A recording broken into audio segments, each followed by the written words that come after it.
दलित बस्तियां होती हैं तो वहां जाते ही मालूम पड़ जाता है हर गांव में, गांव देहात में, कि यहाँ पर दलित वर्ग के लोग रहते हैं।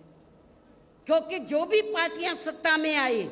उन्होंने आपकी दलित बस्तियों को विकसित नहीं किया। लेकिन जब हमारी पार्टी की सरकार बनी, हमने डॉक्टर भीमराव अंबेडकर ग्राम विकास योजना के तहत तो जहां पर दलित लोग रहते थे, हमने गांव चिन्हित किए अधिक तादाद में, उनको हमने इस योजना के तहत हर सुविधा से हमने उनको सुविधा मुहैया कराई, उनको सुविधा उपलब्ध कराई और उनको विकसित किया, डेवलप किया। ये भी आप लोगों को मालूम है। और उस गांव में जाते ही मालूम पड़ जाता था कि ये डॉक्टर अंबेडकर गांव है। और जब मेरी गवर्नमेंट के दौरान जब हमारे समाज के लोग अपने बच्चियों का रिश्ता करते थे गांव में, तो देखते थे कि हमारी बेटी का रिश्ता डॉक्टर अंबेडकर गांव में ही होना चाहिए, ताकि हमारी बेटी को शौचालय के लिए कहीं बाहर ना जाना पड़े, जंगल में ना जाना पड़े। हमने शौचालय भी बनाए, अब उन्हें ये लोग अपना काउंट कर लेते हैं। यूपी में बीएसपी की सरकार में ही ये सब सुविधा उपलब्ध कराई गई। इसके और इतना ही नहीं, हमारे किसान भाई, मेरे ख्याल यूपी में हमारे किसान भाई चले जाएं, पश्चिमी यूपी तो बिल्कुल लगा हुआ हरियाणा प्रदेश से, तो यूपी में हमने किसानों को बहुत सुविधाएं दी। आज लोग याद करते हैं, गन्ने का रेट हमने कभी भी आज तक ना हरियाणा में ना यूपी में किसी भी पार्टी की सरकार ने इतना रेट नहीं दिया गन्ने का जितना हमने गन्ना किसानों को रेट दिया था। किसानों की भी हमने सभी समस्याओं का काफी हद तक समाधान किया तथा उनकी फसलों का भी उन्हें समय से उचित दाम दिया। और मैं अपने जाट भाइयों को बताना चाहती हूँ, जब उत्तर प्रदेश में पुलिस की भर्ती हुई, 2 लाख से ज्यादा पुलिस की भर्ती हुई, तो पहले भर्तियों में रिश्वत चलती थी, तो लेकिन मेरी सरकार में मैंने बोला रिश्वत नहीं चलेगी। और बिना रिश्वत के आपके पश्चिमी यूपी में बड़ी तादाद में अन्य समाज के लोग तो भर्ती हुए, रिजर्वेशन के तहत SC ST OBC के लोग भी भर्ती हुए, लेकिन बड़ी तादाद में जो लोगों के दिल और दिमाग में धारणा थी कि बीएसपी जाटों के खिलाफ है, वो धारणा निकल गई। क्योंकि जब मेरी सरकार बनी और ये भर्ती हुई पुलिस की, तो बड़े पैमाने पर पश्चिमी यूपी से जाट समाज के नौजवान बच्चे पुलिस में भर्ती हुए। और आज आप गांवों में चले जाओ, वो यही कहते हैं कि बहन जी ने बिना पैसे के हमारे बच्चों को नौकरी दे दी, पुलिस में भर्ती कर दिया। इसके साथ ही हमने उत्तर प्रदेश में सर्व समाज के लोगों के ऊपर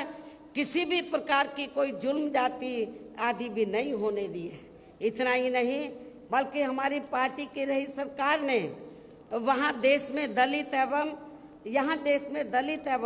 अन्य पिछड़े वर्गों में समय समय पर जन्मे अपने महान संतों, गुरुओं व महापुरुषों में भी खासकर महात्मा ज्योतिराव फूले, छत्रपति शाहू जी महाराज, नारायणा गुरु, बाबा साहब डॉक्टर भीमराव अंबेडकर एवं मान्यवर श्री कांशीराम जी आदि को भी विभिन्न रूपों में पहली बार वहाँ पूरा आदर सम्मान दिया है, जिन्हें विरोधी पार्टियों के लोग अभी तक भी आसानी से पचा नहीं पा रहे हैं। इस प्रकार से उत्तर प्रदेश में हमारी पार्टी ने अपने सभी चारों रहे शासनकाल के दौरान वहाँ हर मामले में व हर स्तर पर सर्व समाज के लोगों को काफी बेहतरीन सरकार दी है। और यदि आप लोग भी यहाँ अपने हरियाणा प्रदेश में गरीबों एवं किसानों तथा आम जनहित के व विशेषकर कमजोर एवं उपेक्षित वर्गों के हितों में ऐसे ही कार्य करना चाहते हैं, इसके साथ ही आपके प्रदेश की जनहित से जुड़ी जो भी यहाँ स्थानीय समस्याएं हैं तो उन्हें भी दूर करना चाहते हैं, तो फिर आप लोगों को भी उत्तर प्रदेश की तरह ही अपने हरियाणा प्रदेश में भी यहाँ अपने बने इस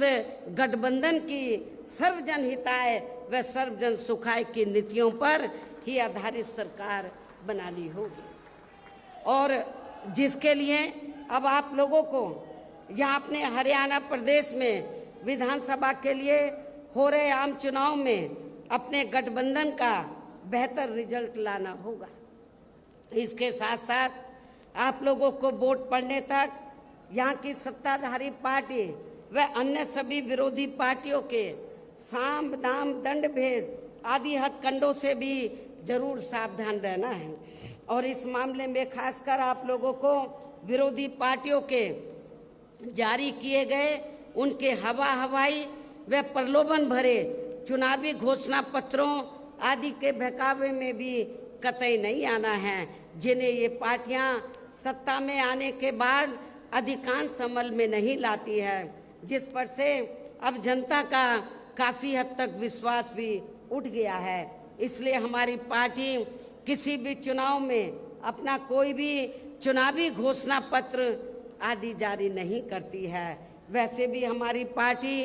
कहने में बहुत कम बल्कि कार्य करके दिखाने में ही ज्यादा विश्वास रखती है, अर्थात जो कहती है तो उसे करके भी दिखाती है, और ये सब हमने उत्तर प्रदेश में करके भी दिखाया है। और अब संक्षेप में मेरा यही कहना है कि आप लोगों को अपने खुद के व अपने हरियाणा प्रदेश के भी हित में यहाँ बीएसपी व इनेलो के बने गठबंधन की ही सरकार बनाना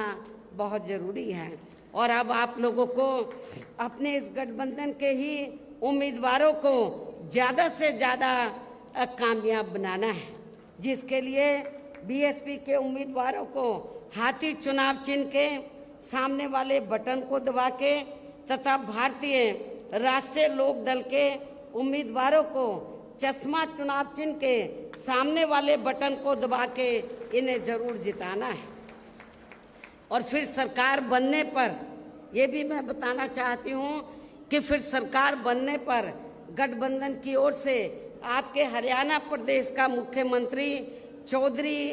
अभय चौटाला जी को ही बनाया जाएगा, जिनको मेरे आशीर्वाद के साथ साथ इनके पिता चौधरी ओम प्रकाश चौटाला जी का भी पूरा आशीर्वाद प्राप्त है। वैसे माननीय चौधरी देवीलाल जी का भी हमेशा इन पर आशीर्वाद बना रहा है।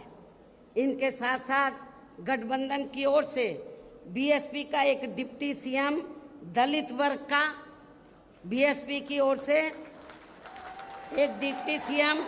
दलित वर्ग का तथा दूसरा डिप्टी सीएम अन्य पिछड़ा वर्ग या अपर कास्ट समाज में से ही बनाया जाएगा। ये डिप्टी सीएम कौन होंगे इसका फैसला चुनाव का नतीजा आने के बाद ही लिया जाएगा। इन्हीं जरूरी बातों के साथ ही अब मैं आप सभी लोगों से अपने इस गठबंधन के अधिकांश उम्मीदवारों को, ज्यादा से ज्यादा उम्मीदवारों को जिताकर अपनी यहाँ सरकार बनाना जरूरी है, इसकी मैं पूरी उम्मीद भी करती हूँ। अंत में अब मैं केंद्र सरकार से देश में जातीय जनगणना कराने की भी विशेष